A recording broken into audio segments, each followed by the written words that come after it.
Hey everyone, welcome back to another video for a series of a second-order homogeneous linear differential equation. We will be doing today a reduction of order, a technique within second-order homogeneous linear differential equation, whereas you will be given the first solution, which is y1x, and you will be asked to find the second solution of y2x within the formula given right here, which y2x equals to y1x times the integration of e to the power of negative integration of px dx over the square of y1x, and everything is being integrated and multiplied by dx. So without further ado, let's try and go to the first example. Hey everyone, so this is our first example for today's reduction of order. So we have here y double xn minus 12y xn plus 36y equals to 0, and we've given at the start of the problem our first solution, or our y1 of x, is equals to e to the power of 6x. So what is our first step going to be? We will try and determine our px. Since we're going to use px within our formula, we need to know what is px first. And from the formula at the start of video, px is a constant that is in front of y-axis, which means that our px here is the same as negative 12, since negative 12 is a constant in front of our y-axis, or everything in front of our y-axis, not just a constant. So x would work too. So px is equals to negative 12 here. And after we've determined our px here, we're safe to go for plugging in our y1x and our px into the formula in order for us to find y2, or the second solution to the second order homogeneous linear differential equation. So remember the formula for our to find our y2x is y2x equals to y1x multiplied by the integration of e to the negative integration of px dx over y1 of x being squared. Okay, and everything inside this integration, in the big integration, is multiplied by dx. And from here on, we just need to plug in our y1x and our px, and we can find for or solve for our y2 of x. So we know that our y1 of x is equals to e to the 6x. So let's put that in here. It's e to the 6 of x multiplied by the integration of e to the negative of integration px dx, and we know our px here is just negative 12, and if we integrate our negative 12 dx, we will get negative 12x, and we can cross out our negative signs, and it will just be e to the 12 of x over y1x being squared. Our y1 here, we know that our y1 is e to the 6x. That means e to the 6x being squared, we just need to multiply the exponents, and it will give us e to the 12 of x. And everything inside the integration is, of course, multiplied by dx. And we know that we can simplify e to the 12x divided by e to the 12x, and it will be just 1. And if we integrate 1 it towards dx, we will just have the result of x from our integration here. So our final result here for y2 of x here, okay, so our y2 of x here will just be x multiplied by e to the 6x. Okay, so this is how you do, or how you solve for a reduction of order within second order homogeneous linear differential equation. Hey everyone, so this is our second example for today's reduction of order within second-order homogeneous linear differential equation. So what we have here, we have y double xn plus 36y equals to 0, and we have y1x here, or our first solution, which is equals to cosine of 6x. And first, we need to determine our px since we're going to use it later within the formula. That is always going to be our first step. And what is our px here? Is it 36? No, it is not. Remember, px is everything in front of y accent, but we don't have a y accent here, so we can assume that our px here is 0. So we can write down here to make it clear before we start on to work this problem. So our px here is 0. And don't worry if you get px 0 here, because you're not doing it wrong, but px is just actually 0. Okay, so going on, we have px and we have y1 of x. We just need to plug in for our y1 of x and our px within the formula in order for us to find y2 of x. And remember, I'm going to write down the formula again here, and I'm hoping that you all, every time you do this kind of problem, you always write down the formula first and your px so you don't get mixed up later in your calculations. So y2 of x is equals to y1 of x multiplied by the integration of e to the negative integration of px dx over y1 of x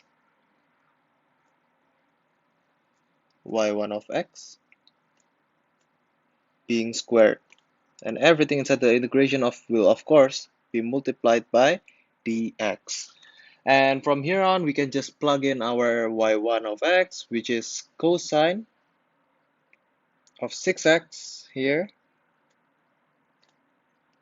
cosine of 6x multiplied by the integration of e to the negative px dx. We know our px is 0, and the integration of 0 is just 0, and e to the 0 or anything to the 0 is just 1. So we can just write this one as 1 over y1 of x being squared. So that will just be cosine squared of 6x, and this will be dx.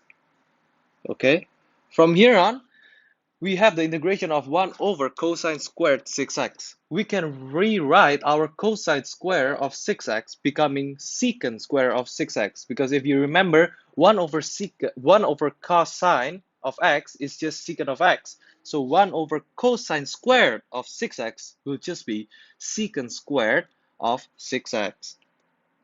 So we can rewrite within our integration here. So it will be much more easier for us to integrate later on. So cosine 6x multiplied by the integration of secant squared 6x here, okay, times dx. So after we've changed the form of our 1 over cosine squared 6x becoming into secant squared 6x dx, we can integrate it fairly easily.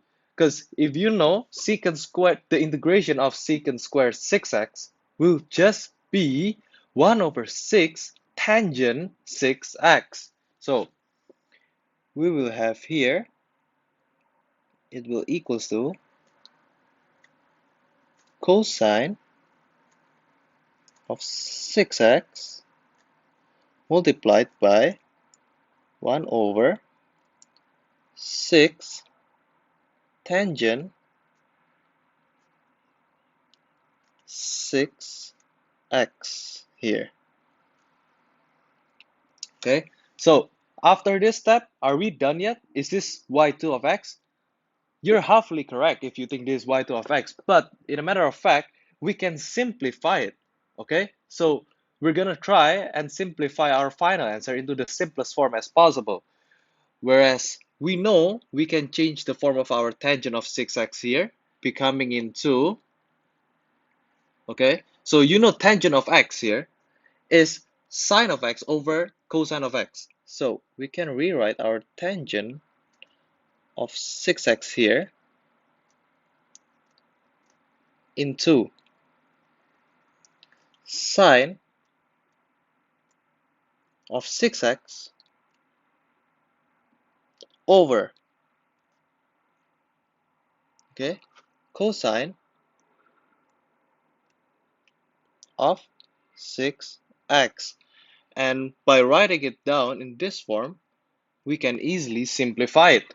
Since there are two cosine of 6x, one in the numerator and one acting as a denominator, we can cross out our cosine of 6x here, and that will just leaves us sine of 6x multiplied by 1 over 6, and that will be our final answer to this second example. So our final solution or answer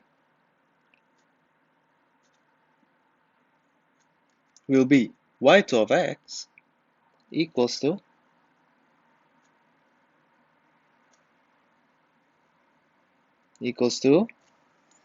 1 over 6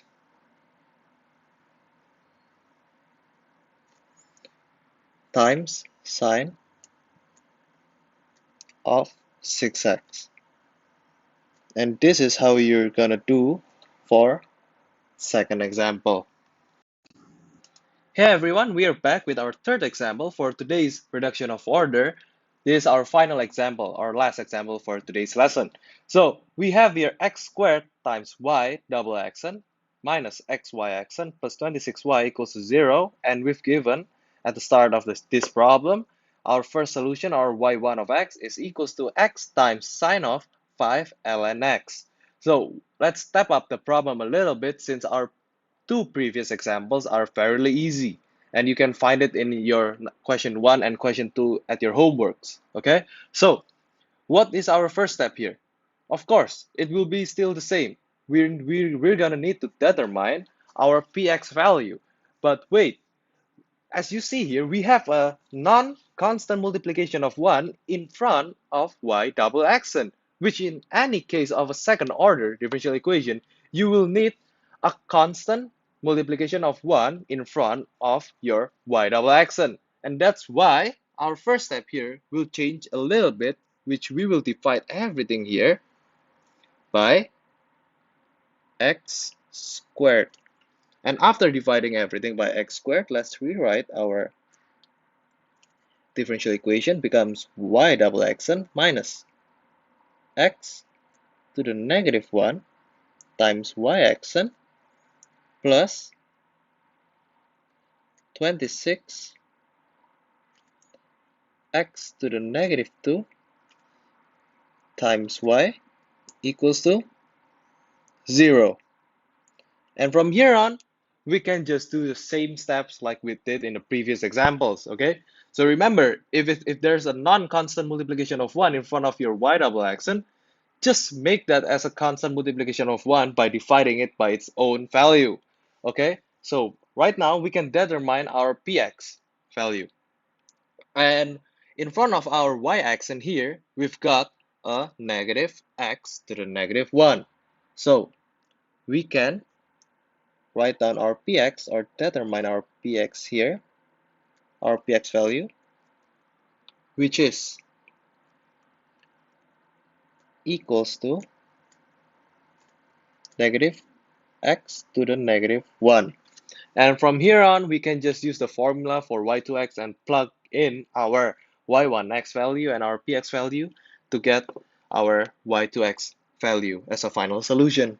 So let me rewrite again the formula for our y2 of x, as it is crucial for you to write it down so people know what are you doing right here. Y2x is equals to y1x multiplied by the integration of e to the negative integration of px dx, everything over y1x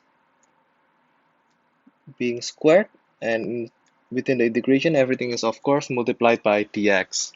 And from here on, let's just plug in our y1 of x, which we know our y1 of x here is x times sine of 5 ln x here, and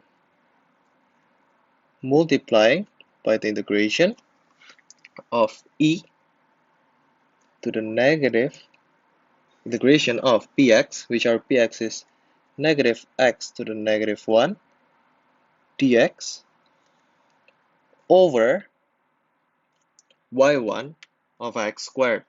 And our y1 is just rewriting this thing down again in the denominator within the integration. So we have here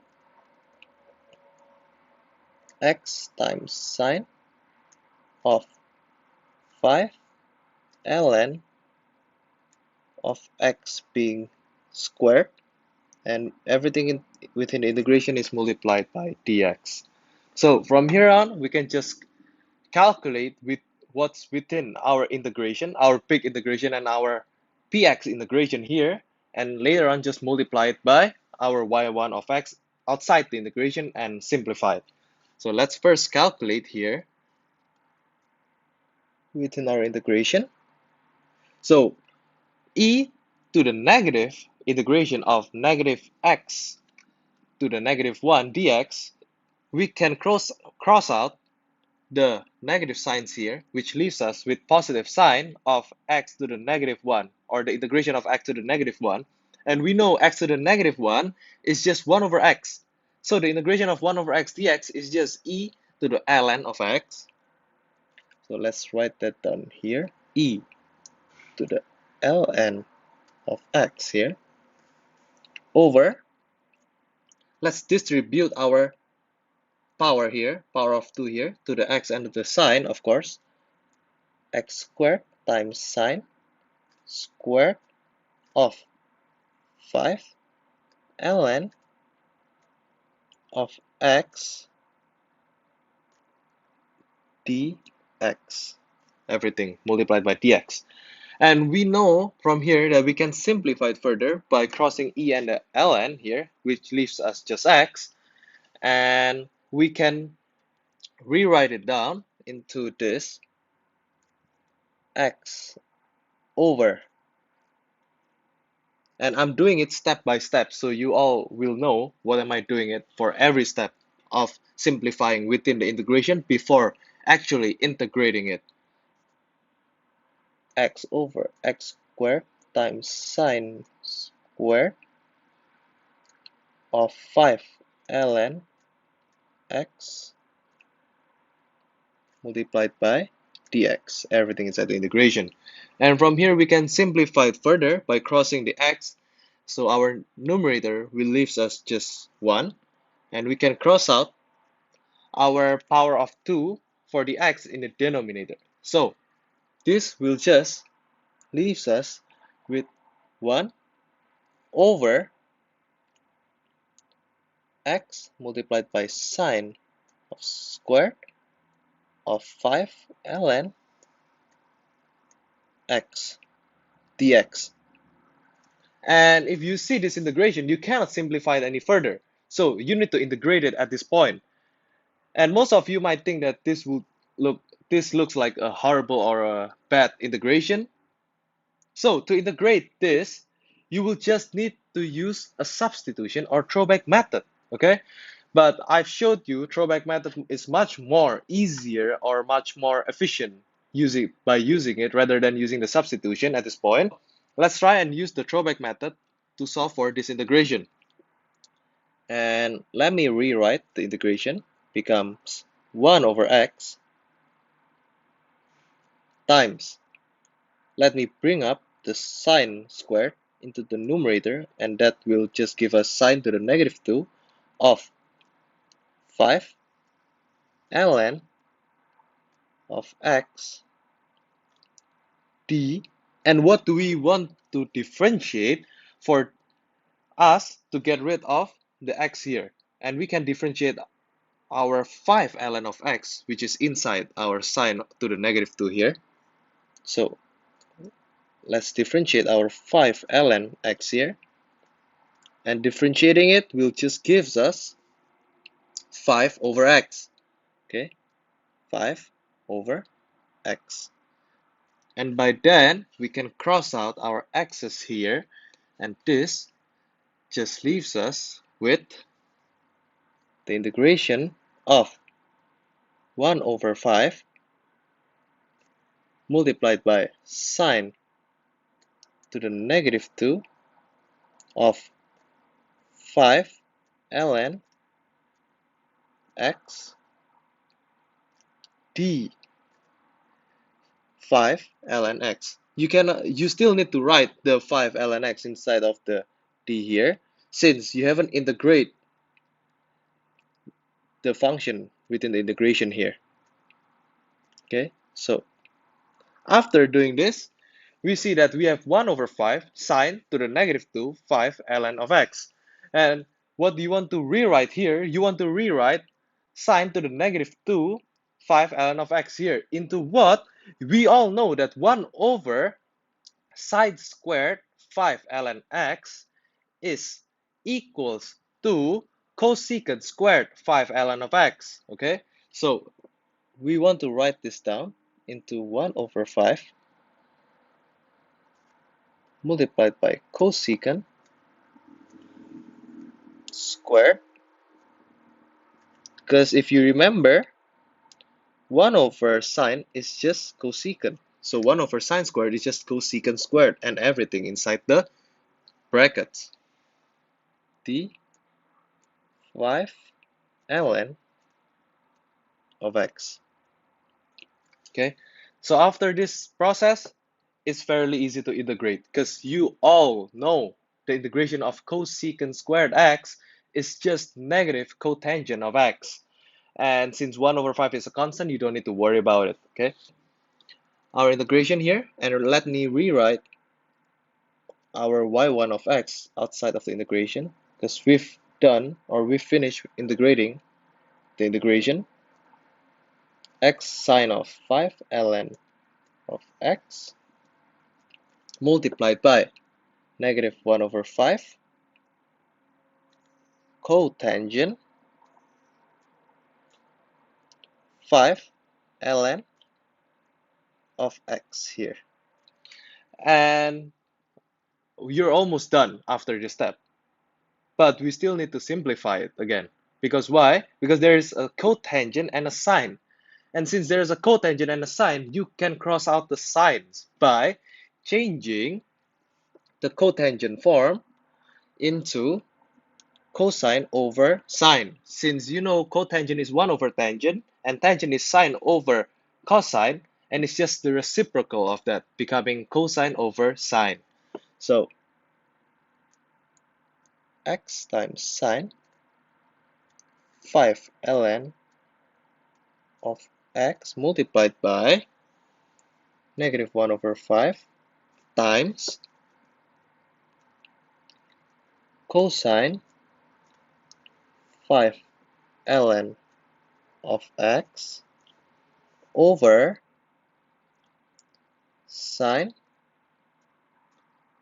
5 ln of x. And from here, you can just simply cross out the sine of 5 ln x here and the sine 5 ln x here. And this leaves us with our final solution.